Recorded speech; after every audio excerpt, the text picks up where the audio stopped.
All of us who have a soft spot in their heart for things of the past and for genius. On est en 1936, la plupart des avions sont encore en bois et toile et une toute petite société qui est basée à Burbank, à Los Angeles, est au travail sur un chasseur bimoteur totalement révolutionnaire. L'avion est étudié par un ingénieur qui a 27 ans à l'époque, qui est un caractère étrange et dont on dit qu'il voit le vent. Il s'appelle Kelly Johnson et l'avion qu'il va dessiner est un véritable monstre d'intelligence et d'élégance. Voici pour la première fois au Salon du Bourget le P-38 Lightning de Lockheed. We're in 1936. We're in Burbank, California, and there is a small company called Lockheed Aircraft Corporation, and one of them, Wonder Boys, is a young engineer. People say about him that he sees the wind. That young man with a strong character is named Kelly Johnson. It's 1936, and he's going to put into the air something which is a revolution for the first time at the Paris Air Show. This is a P-38 Lightning, one of the most beautiful flying machines ever made.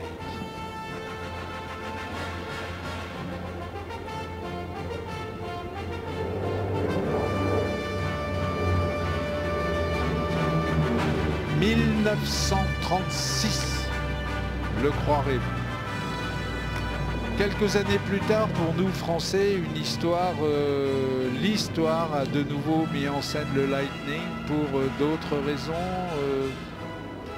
En France, nous avons dans notre culture, nous avons un écrivain, philosophe, aviateur, qui a ce site particulier qu'il a signé le livre le plus vendu de l'histoire de la littérature mondiale. Il s'appelle Antoine de Saint-Exupéry et il a signé un livre qui s'appelle Le Petit Prince. Et Antoine de Saint-Exupéry a 44 ans parce qu'il pensait qu'il était nécessaire, enfin pour quelqu'un qui écrivait, si on voulait avoir le droit d'écrire, eh bien il fallait le mériter. Et donc il avait tiré toutes les ficelles qu'il pouvait tirer pour se faire réaffecter pendant la dernière guerre à un groupe de combat. Et comme son job comme pilote militaire, c'était la reconnaissance, Syntex s'était retrouvé aux commandes d'un avion totalement semblable à celui-ci, au sein du groupe de grande reconnaissance 233. Et le 31 juillet 1944, à bord d'un avion comme celui-là, Saint-Exupéry s'en alla vers un monde que l'on dit meilleur.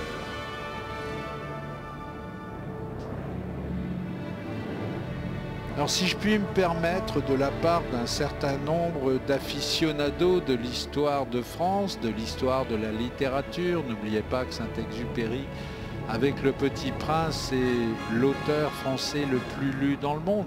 D'ailleurs, c'est l'auteur le plus lu dans le monde, puisque Le Petit Prince a été lu à plus de 130 millions, a été vendu à plus de 130 millions d'exemplaires. Il serait bien que quelque part dans des collections françaises vole un Lightning comme celui-là qui serait remis aux couleurs de l'avion de Syntex. Ça serait quand même la moindre des choses. Celui-là, ce Lightning, appartient à une société autrichienne qui s'est fait connaître pour ses sodas. Elle s'appelle Red Bull. Et Red Bull, parce que les gens de Red Bull ont un grand respect pour l'histoire de l'aviation, parce qu'ils aiment ça, ils ont créé à Salzbourg un musée extraordinaire dont le joyau est ce Lightning. Il est piloté pour nous par un jeune pilote de ligne autrichien qui est aussi devenu un fantastique présentateur d'avions. Il a bien de la chance, Raymond Riedman, de voler en Lightning comme il le fait maintenant. Il reste actuellement dans le monde 5 ou 6 Lightning capables de voler. Celui-là est donc plus beau que neuf. Écoutez le son de cet avion. This P-38 belongs to the Red Bull collection. It is based in Salzburg, in Austria. It's flown for us by Raymond Redman, and seeing a lightning flying here in France has something special for us French. Just because Antoine de Saint-Exupéry was a writer, a philosopher and an aviator, Antoine de Saint-Exupéry for years had his own aircraft based here at Le Bourget. It was a Caudron Simoun, but in 1944, July 1944, Saint-Exupéry, who as a reserve officer had volunteered to get back to combat flying, disappeared during a recce mission, taking off from Corsica, and he was due to fly above the Rhone Valley and bring back some photos during a high altitude recce mission, and he never came back.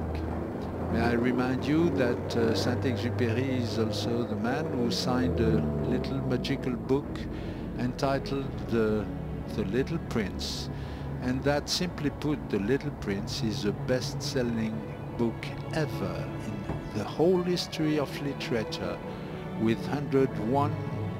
more than 130 million copies sold worldwide. The man who signed The Little Prince flew a lightning when he died.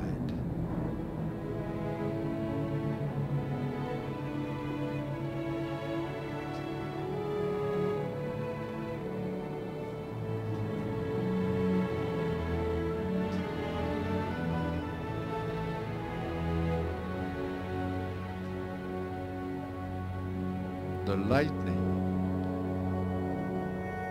1936. The work of a team of geniuses.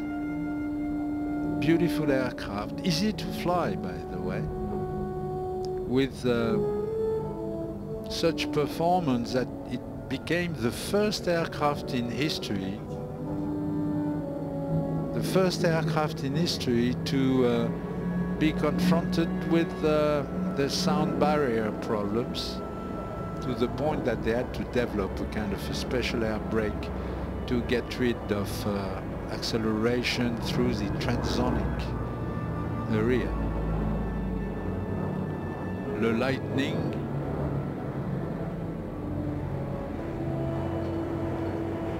est un avion extraordinaire pour son époque, 1936. C'est le premier avion à avoir flirté avec la vitesse du son, au point qu'il avait fallu que les ingénieurs de chez Lockheed, et Kelly Johnson en particulier, inventent un système pour sortir l'avion de la compressibilité. Ils avaient inventé une espèce de frein de piquet automatique qui se déployait entre les nacelles moteurs et le fuselage et qui permettait de ralentir l'avion. Sans quoi il est probable que plusieurs Lightning ont été perdus dans des piquets à grande vitesse parce qu'ils arrivaient trop près de la vitesse du son. Pour un avion dessiné en 1936, 9 ans seulement après l'arrivée de Lindbergh au Bourget, c'était quand même pas mal. Il y a là-dedans deux moteurs de 1200 chevaux, des Allison, des V12 Allison extrêmement doux à manier. C'est un avion facile à piloter, relativement facile à piloter. Et donc, je redis ce que j'ai dit tout à l'heure, il ne serait pas mauvais qu'on se mette à réfléchir à la possibilité en France de créer une espèce de... Bon, allez, de créer un petit mouvement pour récupérer le Lightning et le baser ici en France et le faire voler, en le remettant aux couleurs de l'avion de Syntex, qu'il le mériterait bien, l'ancien.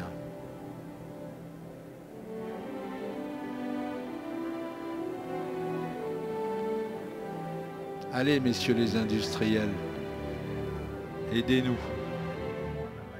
C'est pas si cher que ça.